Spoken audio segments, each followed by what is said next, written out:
Hello बच्चों, let's see this question. The question says two horizontal forces F1 and F2 acts on a 4 kilogram disc that slides over a frictionless ice on which an XY coordinate system is laid out. Force F1 is in the positive direction of the x-axis and has magnitude of 7 Newton, and force F2 has magnitude of 9 Newton. Figure gives the x-component Vx of the velocity of the disk as a function of time t during the sliding. What is the angle between the constant directions of the forces F1 and F2? तो हमें एक disc given है जिसका मास है 4 kg। तो यहाँ पर बनाते हैं, मान लो ये हमारी डिस्क है एंड जो ये डिस्क है वो एक्स वाई प्लेन में फ्रिक्शनलेस आइस के सरफेस पे मूव हो रही है। ऐसे कुछ मान लो ऐसे ऐसे स्लाइड हो रही है एंड ये जो सरफेस है वो ऐसा कुछ है, एक्स एक्स है, ए वाई है। ठीक है, मैंने अभी एक और सिंप्लिसिटी के लिए ऐसा बनाया है, वो किसी भी एंगल पे भी हो सकती है। तो जो F1 फोर्स है, इस पर दो फोर्स लग रहे हैं। F1 फोर्स किस डायरेक्शन में लग रहा है? Positive direction of the x axis. तो जो इस डिस्क पर इस डायरेक्शन में F1 फोर्स लग रहा है। ठीक, इसको मैं अलग कलर से डिनोट करते हैं। तो जो F1 फोर्स है वो एक्स एक्सिस के डायरेक्शन में लग रहा है, F1। एंड F2 जो फोर्स है उसकी कोई डायरेक्शन हमें गिवन नहीं है, तो मान लेते हैं कि जो F2 फोर्स है वो किसी भी रैंडम डायरेक्शन में, इस डायरेक्शन में लग रहा है। ठीक है, वो एंगल इसके बीच का है, थीटा एंगल। तो अब हमें क्या बताना है कि हमें बताना है कि what is the angle between the constant direction of the forces F1 and F2। तो ये एंगल ही बताना है। ठीक है, एंड हमें जो फिगर गिवन है इस क्वेश्चन के एसोसिएट, वो क्या है कि ये जो डिस्क है ना, वो उसकी जो वेलोसिटी का एक्स कंपोनेंट है वो टाइम के साथ कैसे वेरी होता है वो हमें गिवन है। ठीक है, एक्स कंपोनेंट गिवन है, इसका मतलब जो ये डिस्क है उसकी वाई डायरेक्शन में कोई भी वेलोसिटी होनी नहीं चाहिए। ठीक है, ऐसे कुछ फोर्स लग रहा हो, क्योंकि अगर वाई डायरेक्शन में वेलोसिटी होती तो उसका भी हमें फिगर गिवन होता। एंड एक्सेलरेशन है वो x component and y component दोनों से मिलकर बना होता है। ठीक है, बट यहाँ पर वाई कंपोनेंट गिवन नहीं है, तो हम अज्यूम करते हैं कि यहाँ पर जो वाई कंपोनेंट है वेलोसिटी का वो नहीं होगा, एग्जिस्ट नहीं करेगा, जीरो होगा माने को। ठीक है ना, तो हम इस प्रॉब्लम में जो कि कंसेप्ट यूज करने वाले हैं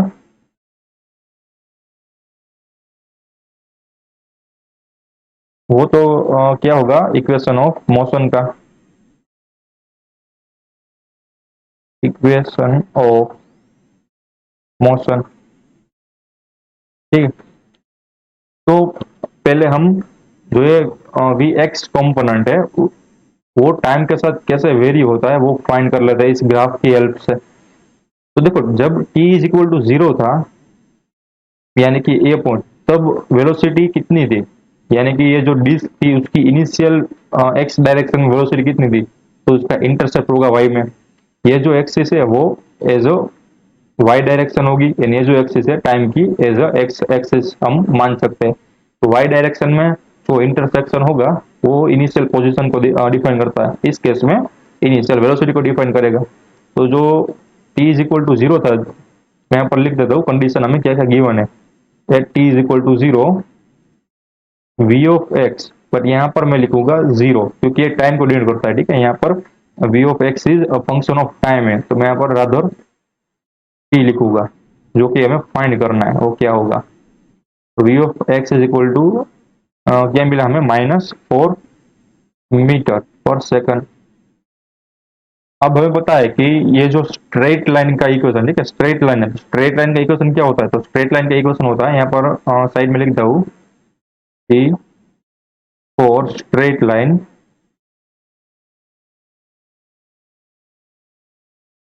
y इज इक्वल टू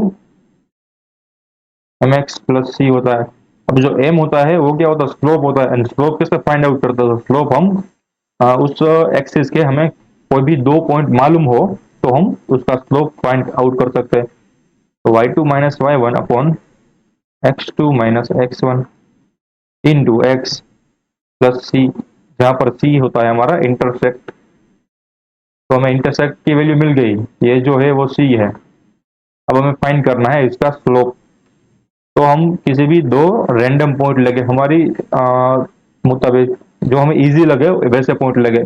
तो मान लो जो हम पहला पॉइंट है वो क्या लगे, एंड ये के वाला पॉइंट लगे। देखो ये सेकंड वाला पॉइंट देखो कहाँ टच हो रहा है, इस वाले पॉइंट से, ठीक है। एंड अनदर पॉइंट लगे जहां पर हमें पॉइंट लेने में आसानी हो। एंड अनदर पॉइंट पे देखो कहाँ पर ले सकते हैं हम, ये वाला पी पॉइंट ले सकते हैं, कोई बात नहीं ये वाला। कि जब टी इज इक्वल टू 0 था तब हमारा वाई था वो था इस डायरेक्शन में, ठीक है ना। तो हमारा यहाँ पर लिख देता हूँ x1 y1 है, एंड ये जो पॉइंट है वो है x2 y2। x1 क्या है, x1 है 0, y1 क्या है, y1 है -4, x2 क्या है, इस केस में x2 है हमारे पास 2, ठीक है ना। ये जो है वो x की डायरेक्शन है, इसलिए मैंने यहाँ पर पहले से ही डिनोट कर दिया है। तो x2 है हमारे पास 2, एंड जो y2 है वो भी क्या है 2 ही है, ठीक है। तो यहाँ पर लिख देता हूँ 2। तो हमें दो पॉइंट मिल गए, तो हम इसमें पुट करेंगे। बट यहाँ पर y की जगह पर हमारे पास एक्सिस में कौन है, तो vx है। यहाँ पर लिख देता हूँ vx है y की जगह पर। अब यहाँ पर y2 माइनस y1 करेंगे, ठीक है। तो y2 है 2 एंड y1 है -4, तो 2 माइनस -4, ठीक है। 2 minus -4 divided by x2 minus x1। x2 क्या है 2 है, एंड x1 क्या है 0 है, तो 2 माइनस 0 होगा, 2 माइनस 0, तो ये हमारा स्लोप निकल के आ गया। एंड x, अब x की डायरेक्शन में कौन है, ठीक है। हमें किसकी वैल्यू गिवन है, तो टाइम की वैल्यू गिवन है ना। तो यहाँ पर लिखेंगे टाइम, ये आया हमारा टाइम। एंड इंटरसेप्ट की वैल्यू कितनी आई है हमारे पास, सी की वैल्यू जब टी इज इक्वल टू 0 था तो वो यही -4, यहाँ पर लिख देता -4। तो देखो ऐसे हमें फाइंड कर लिया एक्स कॉम्पोनेंट का फंक्शन। तो ये ऊपर आएगा 6, एंड 6 डिवाइडेड बाई 2 होगा, ठीक है। डिनोमिनेटर में 2 है, तो यहाँ पर आएगा 3t, एंड ऊपर है 4। तो ये हमें एक वेलोसिटी मिल गई किसी भी टाइम की। अब हम क्या करेंगे कि हमें फोर्स चाहिए, ठीक है। इस ये जो डिस्क है उस पर नेट फोर्स क्या लगेगा, तो ये जो डिस्क है उसकी नेट वेलोसिटी यही थी, ये वाली, ठीक है। इसका ये तो हमने फिगर गिवन था कि F1 एंड F2 फोर्स है, उसको अप्लाई करने के बाद जो ये डिस्क है वो इस तरह से मूव होती है, ठीक है। ये जो ग्राफ गिवन है ना उस तरह से में मूव होती है वेलोसिटी एक्स डायरेक्शन में। तो हमें पता है कि वेक्टर एडिशन से net force can be given by F1 plus F2। अब इसका मैग्नीट्यूड ले, if we take magnitude of that force, ठीक है, मैग्नीट्यूड ऑफ एफ, तो क्या मिलेगा, तो इस साइड हमें एफ का मैग्नीट्यूड मिलेगा इज इक्वल टू, यहाँ पर क्या मिलेगा देखो, अंडर रूट, ये वेक्टर एडिशन में आ गया होगा आपको, F1 square plus F2 square plus 2 times F1 into F2 cos theta. जब थीटा का कौन है, F1 और F2 के बीच का एंगल, राइट। ये आपको वेक्टर एडिशन के चैप्टर में आ गया होगा। अब मैं क्या करूंगा कि दोनों की साइड में स्क्वायर कर लूंगा, ठीक है। तो यहाँ पर मिलेगा एफ का स्क्वायर। अब देखो ये मैंने वेक्टर साइन हटा दी है, तो ये जो सिंपल एफ है ना वो मैग्नीट्यूड को ही रिप्रेजेंट करता है। राइट हैंड साइड मिला हमें F1 का स्क्वायर F2 का square plus 2 time F1 into F2 into cos theta.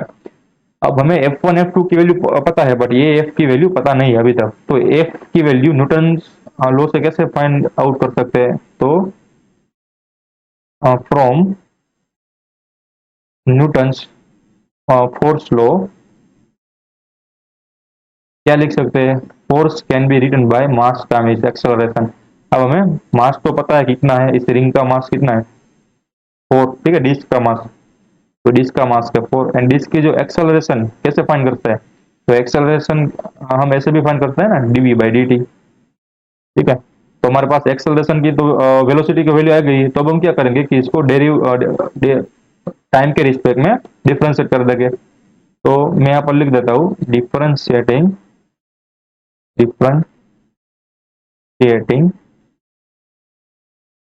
with respect to time, with respect to time। ठीक है, तो हमें यहाँ पर क्या मिलेगा देखो, d v x by d t is equal to 3। ठीक है, फोर तो कॉन्स्टेंट है, तो यहाँ पर आ गया हमारे एक्सेलरेशन की वैल्यू। तो इसी को हम राइट में पुट करेंगे। तो ये d v by d t की वैल्यू क्या आ गई, 4 times 3 is equal to 12 newton. तो हमें फोर्स की वैल्यू भी मिल गई देखो। तो इसी वैल्यू को हम यहाँ पर पुट करेंगे। तो लेफ्ट साइड है हमारा 12 का स्क्वायर। अब F1 स्क्वायर, F1 की वैल्यू क्या थी, F1 की वैल्यू है 7 एंड F2 की वैल्यू है 9। तो यहाँ पर होगा 7 का स्क्वायर प्लस 9 का square plus 2 times 7 times 9 cos theta. ठीक है, तो 12 का स्क्वायर होगा 144। अब यह क्या करूंगा कि इन दोनों को लेफ्ट हैंड साइड ले आऊंगा। अब 7 का स्क्वायर होगा 49 एंड जो 9 का स्क्वायर होगा वो होगा 81। राइट हैंड साइड क्या बचेगा, 2 टाइम्स 7 यानी कि 14, 14 टाइम्स 9। ठीक है, तो वो 126 आएगा। यहाँ पर आएगा 126 कोस थीटा। अब लेफ्ट हैंड साइड क्या बचा, देखो 144 में से 49 एंड 81 को सब्सट्रैक्ट करोगे तो आंसर आएगा 14। 14 यहाँ पर है 126 कोस थीटा। अब यहाँ से मैं कोस थीटा को अकेला बना के 14 डिवाइडेड बाई क्या है हमारे पास 126 करूंगा। तो 14 डिवाइड बाई 126 होगा तो 0.11 आएगा। अब कोस इनवर्स 0.11 करोगे तो मैं क्या करूंगा कि दोनों साइड कोस इनवर्स से मल्टीप्लाई करूंगा, तो थीटा इज इक्वल टू बनेगा कोस इनवर्स 0.11, जिसकी वैल्यू होती है अप्रोक्सीमेट 83 डिग्री पॉइंट 68। ठीक है, 83.68 डिग्री। तो ये एंगल हुआ F1 एंड F2 के बीच का। So the final answer of the question is that the angle between F1 and F2 is 83.68 degree. I hope you understood it well. Best of luck.